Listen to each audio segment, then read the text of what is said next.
السلام علیکم ورحمۃ اللہ وبرکاتہ۔ بہت ہی اہم سوال کا جواب دینا، وہ یہ ہے کہ عیسائیوں نے آخر وہ کون سی تبدیلی کی ہے دین میں، نصارہ نے اس زمانے کے، اور جو جن کو ہم کرسچنز کہتے ہیں، جو بات چلتی چلی جا رہی ہے، جن کی وجہ سے وہ دالین یعنی کہ بھٹکے ہوئے قرار پائے۔ ذہن میں رکھیں، مغضوب اسے کہتے ہیں جو اس بات کو سمجھ جائے پھر بھی کہے کہ میں نہیں مانوں گا، جو کرنا ہے کر لو۔ وہ یہ رویہ سرکشی کا، یہ رویہ حد سے گزرنے کا رویہ ہے۔ دالین جنہیں ہم کہتے ہیں بھٹکے ہوئے، یہ رویہ کیا ہے کہ اپنی نظر میں تو کوئی اچھائی کر رہے ہوتے ہیں، لیکن وہ دراصل وہ تعلیم نہیں ہوتی جو اللہ نے ان کو اپنے نبیوں کے ذریعے دی ہے۔ جو بھی دین بنائے گا خود وہ بھٹکے گا۔ اگر وہ اچھائی سمجھ کر بھی کر رہا ہے لیکن وہ اللہ کا دیا ہوا نہیں ہے دین، تو گمراہی کے سوا کوئی ہاتھ میں آنے والا نہیں ہے۔ یہ نصارہ، جن کو آج کامن زبان میں ہم کرسچن کہہ رہے ہوتے ہیں، کیا دین میں ایسی تبدیلیاں کر بیٹھے کہ دالین قرار پائے، بھٹکے ہوئے قرار پائے اس شاندار دین کا جو ان کو، وہی ظاہر سب کو دین دیا گیا آدم علیہ السلام سے نبی صلی اللہ علیہ وسلم تک، جو دین اللہ کا جاری کیا ہوا دین ہے۔ انہوں نے کیا تبدیلیاں کی؟ 3 بنیادی تبدیلیاں کی انہوں نے، اور انشاءاللہ اس سے واضح بھی ہو جائے گا، اس سے وہ آئینہ بھی ہمارے سامنے آ جائے گا، کیونکہ ہم اس رویے سے بچنے کی کوشش کرتے ہیں، اپنا جائزہ لیں گے، ہمارے اندر ہی غلطیاں تو نہیں پائی جاتی کہیں۔ پہلی انہوں نے جو تحریف کی دین میں وہ یہ کہ انہوں نے تثلیث کا تصور پیش کر دیا۔ لگ بھگ 300 سال کے بعد عیسیٰ علیہ السلام کے دنیا تک تشریف جانے کے بعد وہ توحید پر ہی رہے۔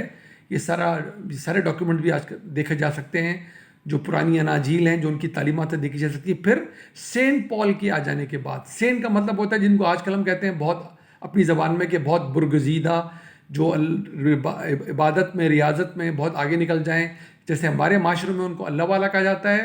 کرسچن اور نصارہ کے جو بعد میں رواج چلا، اس میں ان کو سینٹس کہہ کر، بہت ہی برگزیدہ، بہت ہی اللہ والا کہہ کر ان کو مخاطب کیا جاتا ہے۔ تو آپ نے بہت سارے نام سنے ہوں گے، ان میں سے سب سے بڑا نام جو ہے کرسچن تاریخ کا وہ ہے سینٹ پال کا۔ تو وہاں سے یہ شروع ہوئی تعریف، پہلی کی گئی تثلیث، یعنی کہ اللہ، نعوذ باللہ، عیسیٰ علیہ السلام اور مقدس روح، ان تینوں کو انہوں نے کہا یہ تینوں اللہ ہی ہیں، تینوں اللہ کی ہی مختلف شکلیں ہیں۔ اللہ انسان بن کر زمین پر آئے عیسیٰ علیہ السلام کی شکل میں، نعوذ باللہ، اور ان کے چلے جانے کے باوجود بھی عیسیٰ کی دنیا سے واپس جو چلے گئے وہ اللہ اپنی جگہ پر پہنچ گیا۔ اس کے بعد بھی یہ سلسلہ جاری ہے کہ اللہ کی ہدایت جاری رہتی ہے مقدس روح کی شکل میں۔ مقدس روح بھی دراصل اللہ ہی ہے جو آج تک انسانوں سے رابطے میں براہ راست ہے، اور یہ سلسلہ جاری رہتا ہے۔ تو پہلی تعریف انہوں نے کی ٹرینٹی یا تثلیث کے عقیدے کے طور پہ۔ دوسری تعریف انہوں نے کی، اسی بھی انداز لگایا، آئینے میں اپنی شکل دیکھیں ہم، کہ اچھائی کرنا اچھی بات ہے، تعلیم جو دی گئی اس پہ عمل کرنا اچھی بات ہے، لیکن اگر غلطی ہو بھی گئی کسی بھی درجے کی تو پریشان نہیں ہونا، جنت تو مل کے رہے گی۔ کیوں کہ عیسیٰ علیہ السلام سولی پہ جب ان کو صلیب پہ چڑھا دیا گیا تو وہ سارے گناہ بخشوا دیے گئے۔ سلویشن اس کو کہتے ہیں کہ سارے گناہ بخشے گئے۔ اب جس کا بھی ایمان عیسیٰ پر ہے، جو اس کو نعوذ باللہ خدا مانتا ہے، وہ سارے گناہ اس کے بخشے گئے، جنت کا تو مکمل حقدار ہو گیا، شفاعت مل جائے گی اس کو۔ عیسیٰ علیہ السلام پہ یہ نعوذ باللہ ان کے مطابق اس عقیدے کی بدلے میں ان کو شفاعت حاصل ہو جائے گی، جنت کے حقدار قرار پا گئے۔ یہ دوسری بات انہوں نے کی تبدیلی۔ تیسری بات انہوں نے یہ کی کہ یہ سلسلہ ختم نہیں ہوا اللہ سے براہ راست رابطے کا، اللہ تک پہنچنے کا جو سلسلہ ہے۔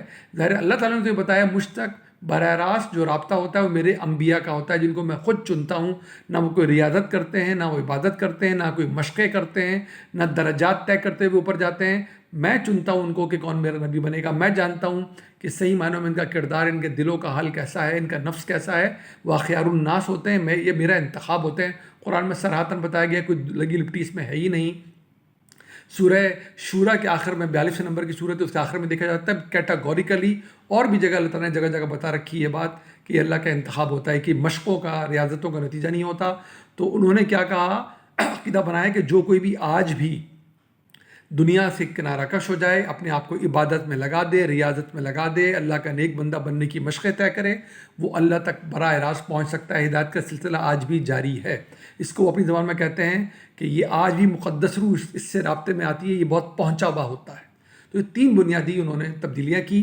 تثلیث کا انہوں نے یہ عقیدہ نکالا کہ سارا کا سارا شرک گڑھ لیا، اور نعوذ باللہ عیسیٰ علیہ السلام کو خدا کے درجے پہ پہنچا دیا، اور یہ کہہ دیا کہ بس جو کرنا ہے کر لو، اچھائی کر لو، اچھی بات ہے، ورنہ جنت کے حقدار بن جاؤ گے۔ نتیجہ کیا نکلے گا آپ کی آنکھوں کے سامنے ہے۔ جب پہلے کسی کو اناؤنس کر دیا جائے، اور جھوٹ بھی ہے ظاہر ہے کہ تم جنت کے حقدار ہو، تو پھر میرے اعمال کس قسم کے ہونے ہیں، کتنی میں نے محنت کرنی ہے، کتنی میں نے عقل کی بنیاد پہ کوئی بات سمجھنی ہے، کتنے اپنے کردار اور عمل کو سنوارنا ہے میں نے، جبکہ مجھے میری تنخواہ پہلے ہی مل چکی ہے، بھلے میں ڈیوٹی پہ آؤں یا نہ آؤں۔ اور تیسری بات کہ ظاہر ہے جب اللہ کے مقرب بندے موجود ہیں، بقول ان کے پہنچے ہوئے لوگ موجود ہیں، تو تم نے کچھ بھی سیکھنا ہے تو تمہیں کتاب کی طرف اور ان تعلیمات کی طرف جانے کی کیا ضرورت ہے، نہ ہی اس سے کچھ ہونے والا ہے۔ تم ان اللہ کے مقرب بندوں تک پہنچو، ان پہنچے ہوئے تک پہنچو، تاکہ تم صحیح بات سمجھ سکو، اور یہی تمہیں صحیح بات بتا سکتے ہیں، یہی صحیح دین ہے جو ان پہنچے ہوئے سے تمہیں ملے گا۔ تو یہاں ہم ان سے پوچھتے ہیں، یہ پہنچے ہوئے سے آپ کی کیا مراد ہے؟ یہ کہاں پہنچے؟ اگر یہ پہنچے ہوئے ہیں اور آپ پہنچے ہوئے کہہ کے تاثر دے رہے ہیں کہ اللہ تک پہنچ گئے، تو یہی تو ہے نبوت پہ ڈاکہ ڈالنا، یہی تو ہے بغیر کہے نبوت کا اعلان کرنا۔ اللہ سے محفوظ رکھے، اللہ کی کمال مہربانی ہے، اور پوری امید ہے کہ ہم ان غلطیوں سے بچتے رہتے ہیں۔ ہمارے کانوں میں آوازیں نہیں پڑتی کہ اللہ کی ہدایت کا سلسلہ پہنچے ہوئے کے ساتھ ابھی بھی جاری ہے، چاہے جس بھی شکل میں ہو۔ اللہ کا شکر ہے ہم ختم نبوت پہ ایمان رکھتے ہیں۔ نبی صلی اللہ علیہ وسلم، نبی آخر الزماں صلی اللہ علیہ وسلم، آخری نبی، آخری رسول، ان کو دنیا میں بھیج کے دین مکمل کر دیا گیا، نبوت ختم کر دی گئی، اس پہ مہر لگا دی گئی، نہ کوئی نیا دین کی نئی کوئی براہ راست ہدایت مل سکتی ہے کسی کو، نہ کوئی عمل دین کا نیا جاری کیا جا سکتا ہے۔ علم بھی وہی جس پہ نبی صلی اللہ علیہ وسلم کی مہر ہو، اور عمل بھی وہی جس پہ ان کی مہر ہو۔ جو یہ کرے گا، جو یہ تاثر دے گا اور کہے گا میں بھی پہنچا ہوں، اس سے اپنے آپ کو سوال پوچھنا چاہیے، اور اس سے بھی اگر ہمت ہے تو پوچھیں کہاں پہنچے ہیں آپ؟ اب تو نبی صلی اللہ علیہ وسلم کے بعد ہر مسلمان نے، ہر اس شخص نے جو ایمان لا رہا ہے، قیامت تک اس نے نبی صلی اللہ علیہ وسلم کی تعلیمات تک پہنچنا ہے اور لوگوں کو ان تعلیمات تک پہنچانا ہے۔ وہ کہیں نہ پہنچ سکتا ہے سوائے دھوکے کے اور بھٹک جانے کے، اور کچھ نہیں ہے۔ انہوں نے یہ تعریفات کی تھیں، وہ دالین قرار پائے تھے نصارہ، جن کو ہم کرسچن آج کل کہہ رہے ہیں۔ ہم اس سے بچنے کی دعا مانگتے ہیں۔ اللہ کا شکر ہے، میں تو کہتا ہوں ہم یہ کرتے ہی نہیں ہیں، نہ ہم کرتے ہیں، نہ ہمارے پڑھانے سکھانے والے کرتے ہیں، نہ ہی ہمارے کانوں میں ایسی کوئی آواز آتی ہے تو اس آنے پہ اپنا جائزہ لے کے دیکھ لیں۔ کرسچنز کہیں چلی نہیں گئے، ان کی تاریخ کہیں چلی نہیں گئی، ان کا علم اور عمل آج بھی جاری و ساری ہے، انہی 3 بنیادی غلطیوں پر مبنی ہے۔ اللہ ہمیں محفوظ رکھے، دعا میں یاد رکھے۔ السلام علیکم ورحمۃ اللہ وبرکاتہ۔